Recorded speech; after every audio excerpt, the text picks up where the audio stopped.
They say demons cannot love. They say beasts born from shadows can never feel the pain or purity of a human heart.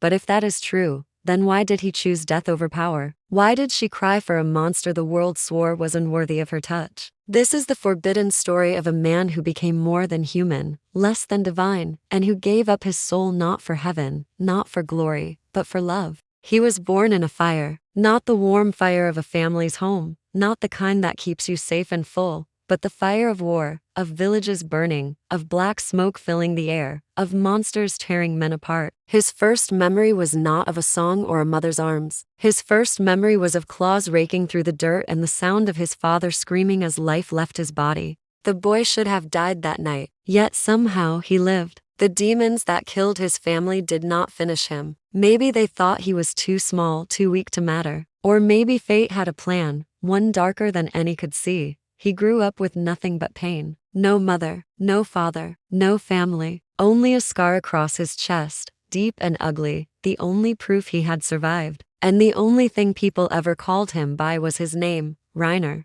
Rynor wandered from place to place in a world broken by beasts. Demons did not only hide in caves and mountains. They lived in people's hearts too, whispering into minds, turning friends into enemies, and feeding on the sadness they caused. Rynor made himself a promise. Never again would he watch someone he loved be taken from him. So he trained, with a sword, with a bow, with his fists. He learned how to fight, how to track, how to kill the shadows that haunted men. Any village that asked for his help, he answered. He became a hunter of demons, a blade in the dark, a protector.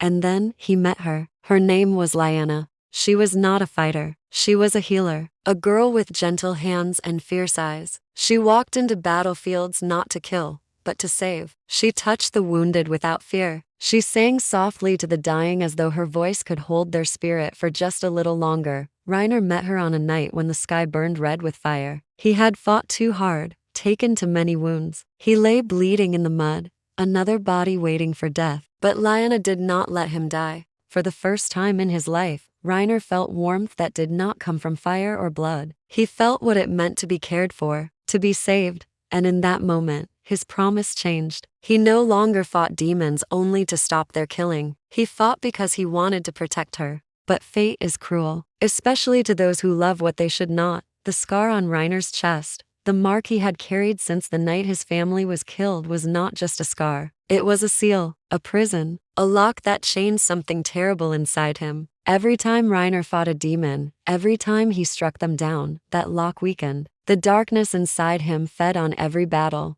Rynor thought he was a man fighting demons, but in truth, he was a demon slowly waking in human flesh. It began with whispers in his sleep, shapes moving in corners that should have been empty, his eyes glowing faintly when the moonlight hit them, his wounds healing faster than they should. Lyanna noticed. She said nothing, but she pressed herbs harder against his skin and watched him closely. Fear filled her eyes, though she never spoke it aloud. And Rynor, he refused to see. Love had blinded him. The truth came to light when the abyssal beast appeared. It was no normal monster. It was a hound born of hate itself. Its fur was blacker than midnight, its eyes burned like coals, and its fangs were long and sharp like ivory spears. Everywhere it went, villages burned, families were torn apart, even kings feared it. The call went out. Warriors were needed to slay the beast. Rynor knew what it meant. If no one stopped the hound, Lyanna's village would be destroyed. So he went. He carried his sword, his scar burning on his chest, and his heart beating with fear, not for himself, but for her. The battle lasted all night. Mountains shook with the beast's roar. Rivers boiled with fire. Rynor fought harder than he had ever fought before. His strikes grew stronger, his speed faster, as though shadows themselves guided his blade.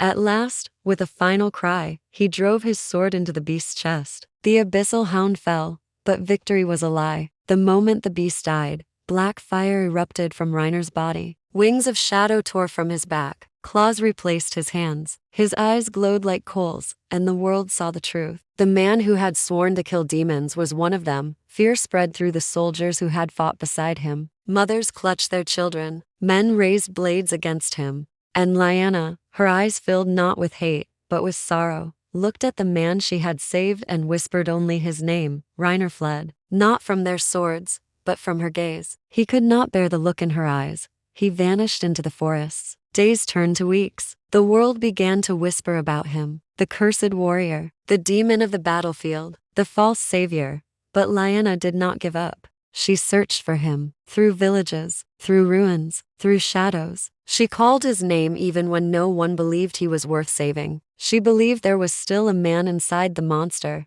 At last, she found him. He was kneeling in the ruins of the village where he had been born. His wings of shadow curled around him like broken arms. His claws dug into the dirt. His eyes burned with shame. He begged her to leave, to forget him, to live her life without his curse. But love does not bend so easily. She reached out her hand, a healer's hand, a hand that had saved him once before. Her eyes were not filled with fear but with defiance, and the abyss saw her. Demons hunger for love, for light, for purity. And when Lyanna touched Rynor, the shadows screamed. They came with an army of darkness, not as one beast, but as hundreds, thousands. They poured from the cracks of the world, drawn by the seal inside Rynor breaking apart. He fought, with a sword, with claws, with wings of fire and shadow. He fought as a man and as a monster. Lyanna stood beside him. She healed him even as her own hands bled. She whispered his name again and again, pulling him back every time the darkness tried to swallow him.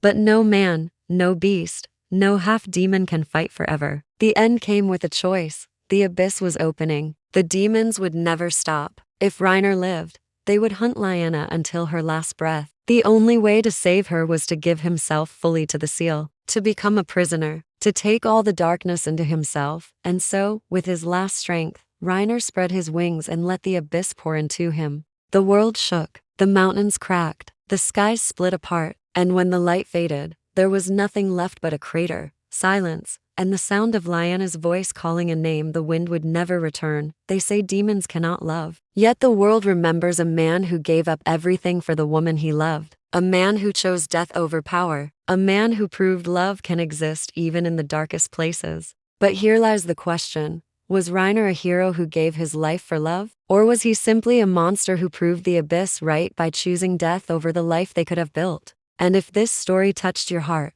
don't let it end here. Subscribe for more forgotten tales of love and sorrow, and discover legends where hearts fight against fate. Another story awaits you.